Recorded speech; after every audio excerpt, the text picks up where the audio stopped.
Tonight we look at two political stories shaping regional and global headlines. In Egypt, voters returned to polling stations this morning across 30 constituencies for the parliamentary reruns.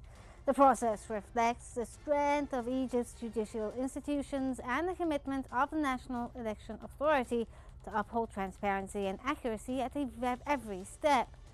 With appeals reviewed and rulings implemented, Egyptians are witnessing an electoral system capable of correcting itself and ensuring the results that reflect the will of voters. And abroad, the United States enters a new phase of political tensions as the Financial Times reports a deepening alignment between President Donald Trump and Silicon Valley's most powerful tech figures. The rise of America's so-called oligarchs is reshaping economic priorities, regulations debate, and the future of U.S. governance. Two stories, one about institutional confidence, the other about institutional disruptions. I'm Raham Morsi, and this is In Focus.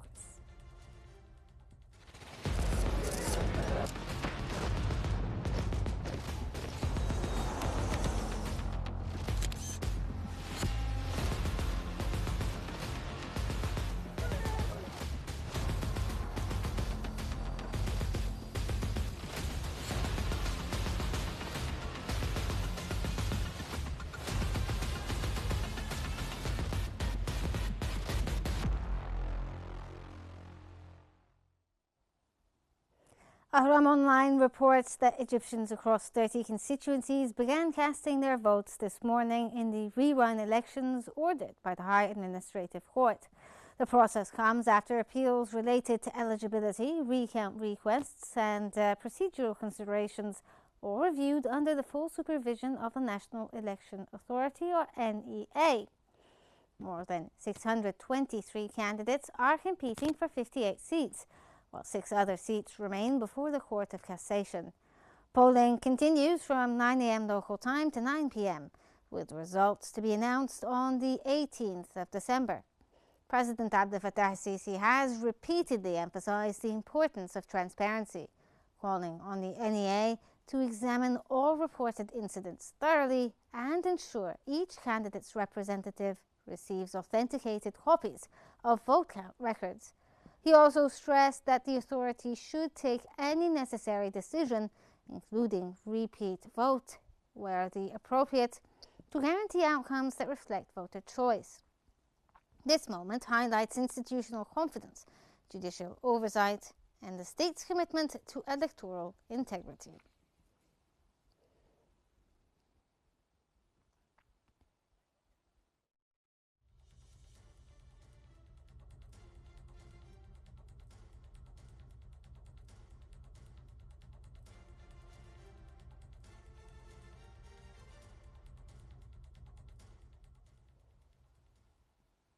We're joined by Mohammed Azzeddin, the managing editor of Ahram newspaper. Thank you, sir, for joining us.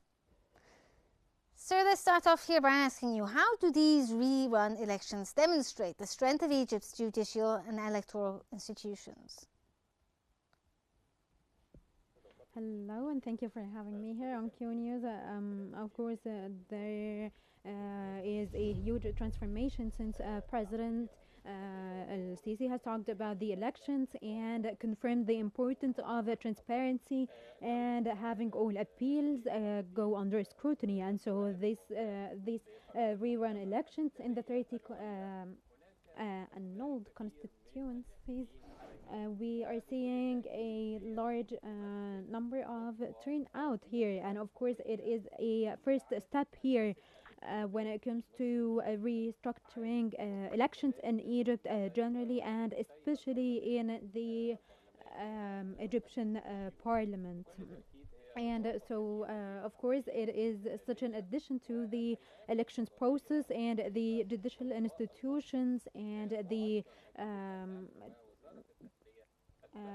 judges here in Egypt generally, and also here all the bodies show that they are completely neutral and aren't biased to any of the parties. And proof of this is the huge number of appeals that have gone under scrutiny, and also they have the Ministry of Interior here has actually been keeping a close eye, and some people were actually arrested here where they were trying to influence or manipulate the elections. They were trying to campaign or bribe some of people, and so here this shows full transparency, and that the um, government is completely neutral, and so this actually opens a new area of transparency, integrity, and full representation to all candidates, and guaranteeing that the candidates will get the number of votes that they deserve. Oh, so, sir, you talked there about the various bodies having a very neutral stance and taking every, issue with complete seriousness. Now, in your opinion, what role does the High Administrative Court, as well as the NEA, play when it comes to reinforcing the trust of voters when it comes to the voting process, as well as in the candidates? Of course, here they have such an important role. All of the statements from the NEA or the judicial institutions, or the two judicial institutions actually that are supposed to monitor the elections, show that they are completely neutral and that they are trying to comply to the law and to have all the violations and appeals go under scrutiny, and they consider them and look through them again, so that we can have elections full of integrity and transparency, and to allow the voters to cast their ballots with no without being influenced at all. And so what happened today in the rerun elections, I think that it is, as I said, such a positive, huge transformation in the elections process, and it shows that the Egyptian authorities and government want to raise political awareness, um, to, to raise awareness within all people. We've seen the central rooms keeping a close eye and monitoring minute by minute, and then we also saw a turnout in large numbers in all governorates, even though there were rain and the weather is getting colder. But yeah, we've seen the bodies here helping with removing water and facilitating the entry and exit of the people into and out of polling stations. And so this turnout rate here shows that people are very motivated to go cast their ballots and to make an actual positive transformation when it comes to representation here in the parliament. Well, you talked there, sir, about the high turnout rate when it comes to the voting process. Do you think that maybe President Sisi's statements about transparency and documenting the vote count possibly enhanced or increased public confidence in this whole process?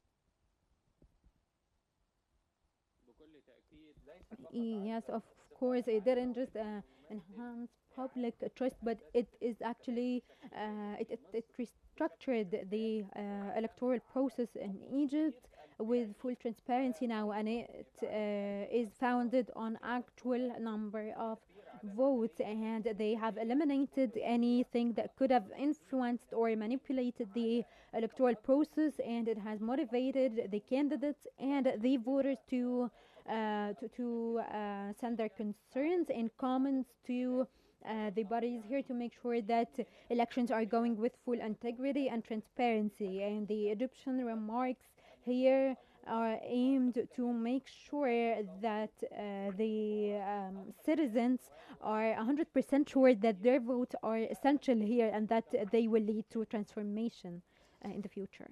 Well, sir, obviously the citizens are very excited about this process, but also the candidates are in a fierce contest for the seats in Parliament. Now, 600 candidates are running for just 58 seats.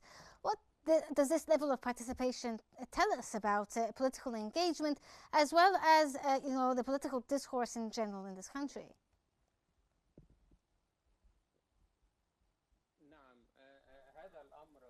Yeah, this is a very important question, actually. The large number of constituencies that the High Administrative Court has took a decision on, and then to in addition to the large number of appeals that will be going under scrutiny in the upcoming hours, this means that there is such a positive participation, and that there is hope to reconstruct the parliament according to the actual number of votes, without any influence from the parties or the political bribes or the candidates that have carried out violations. And so all of these seats that are having a rerun in 10 governorates today, this shows that there is awareness from the citizen side, and the people are very motivated and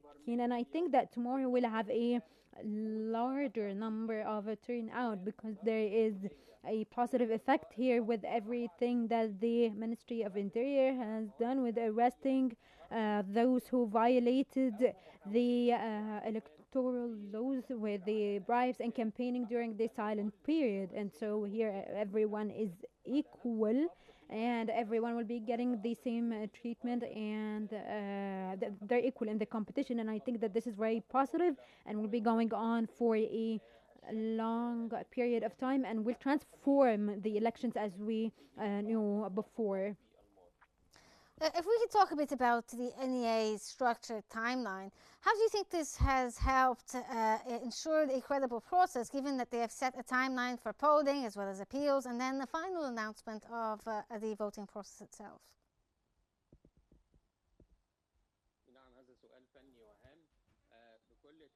Question here. Of course, here it has to do with allowing everyone to cast their ballots, and offering offering times where all the Egyptians can cast their ballots, even the Egyptians overseas. We've seen yesterday and on Monday also a large number of Egyptians abroad going to cast their votes, and so it is not just symbolic here.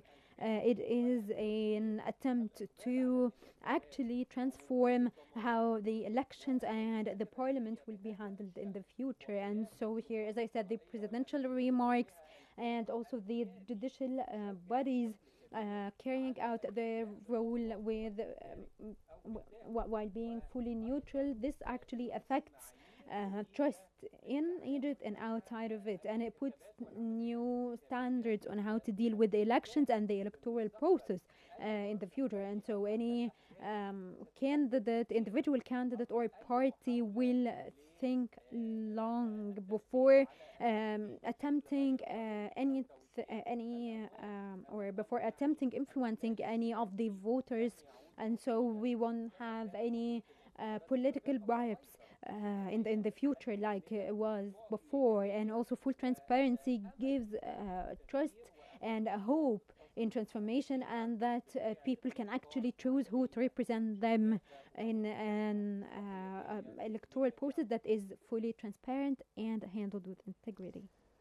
So, sir, have you observed any differences when it comes to logistics or organization during this rerun and the previous elections that could have possibly made the voter turnout seem larger?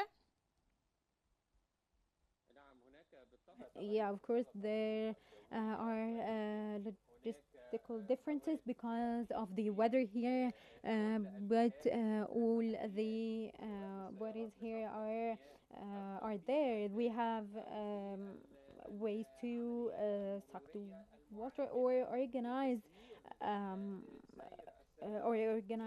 how many people enter, and also organize here the cars. And so also they keep getting better with monitoring and organization when it comes to casting the ballots and so on. And so people or the bodies are keeping a closer eye now, and also all the bodies are motivating everyone to go cast their ballots, and are even motivating the candidates.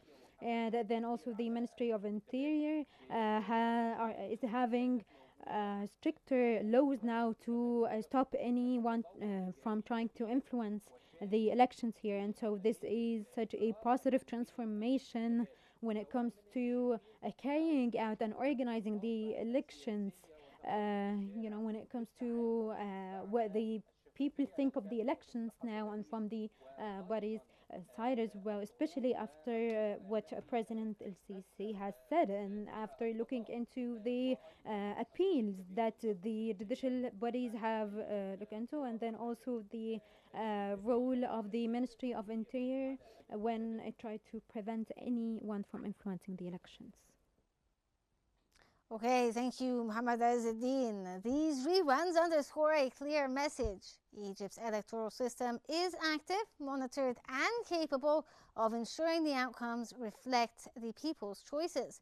Now, from institutional stability in Cairo to political turbulence in Washington. The Financial Times reports a growing phenomenon in U.S. politics, where U.S. President Donald Trump's increasing alignment with Silicon Valley's most influential technology billionaires, the so-called brooligarchs. Figures such as Elon Musk, David Sachs, and NVIDIA CEO Jensen Huang now have close access to the Oval Office. Trump is considering an executive order that would prevent individual states from regulating artificial intelligence, a move that would grant tech companies unprecedented freedom. This shift is raising concerns about the balance between democratic oversight and corporate power, the economic implications of AI expansion, and whether Trump's political priorities are moving away from consumer issues like affordability and towards the interests of major tech firms.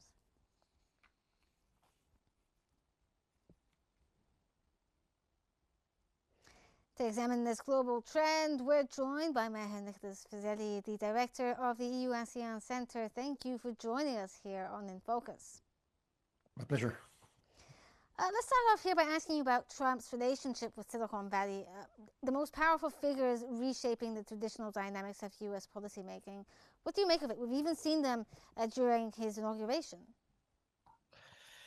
Yeah, I think there is some truth in the Financial Times article today, but only some. So there's a lot of exaggeration. So, yes, on the one hand, so there's one angle to the story. So on the one hand, Trump has strong ties to the Silicon Valley tycoons or multi-zillionaires.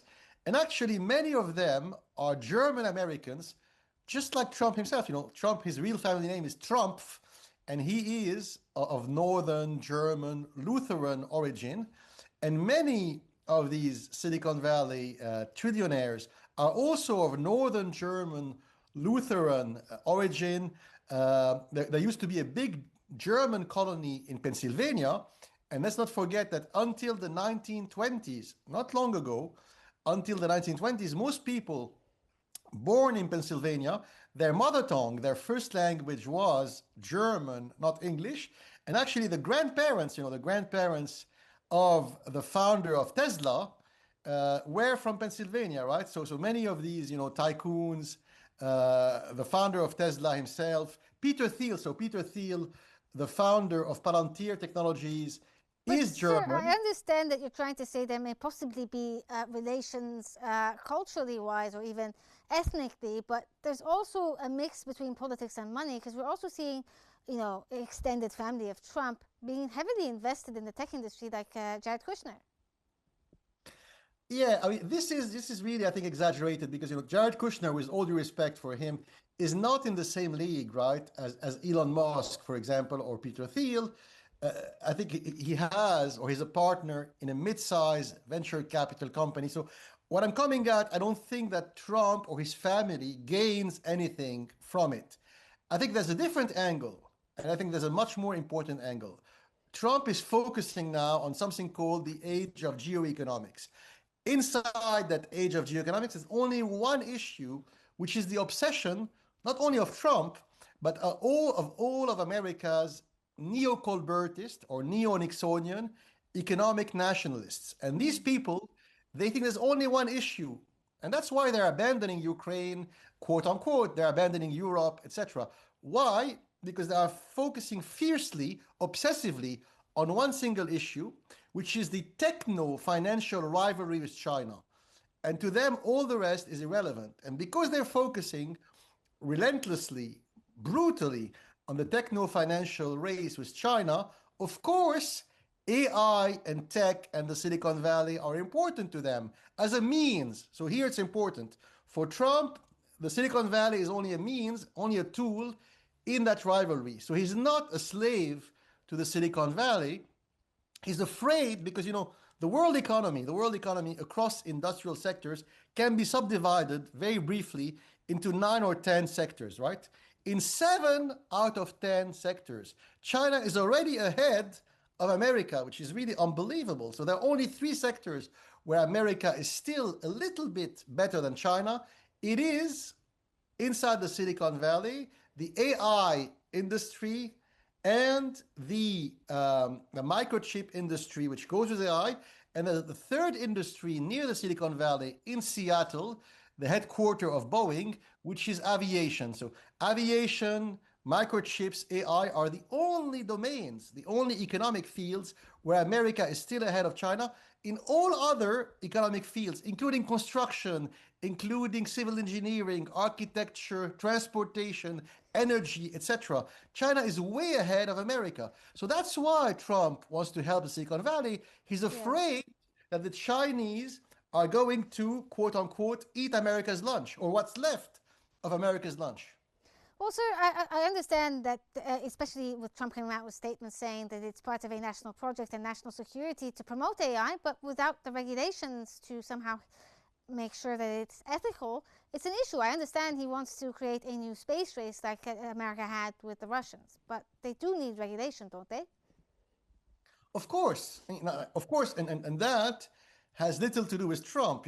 Any industry needs to be regulated, especially because AI is different from other industries in as much as AI can replace human decision making. So, aviation, transportation, civil engineering are all good, but they cannot replace the human brain, and they cannot take decisions in lieu of the human decision makers. With agentic, with the second generation of AI, what we call agentic AI, after the founding of ChatGPT, there is the possibility for machines, if you will, to make autonomous decisions without looping into a human feed and without asking permission from human decision makers. And that's potentially dangerous.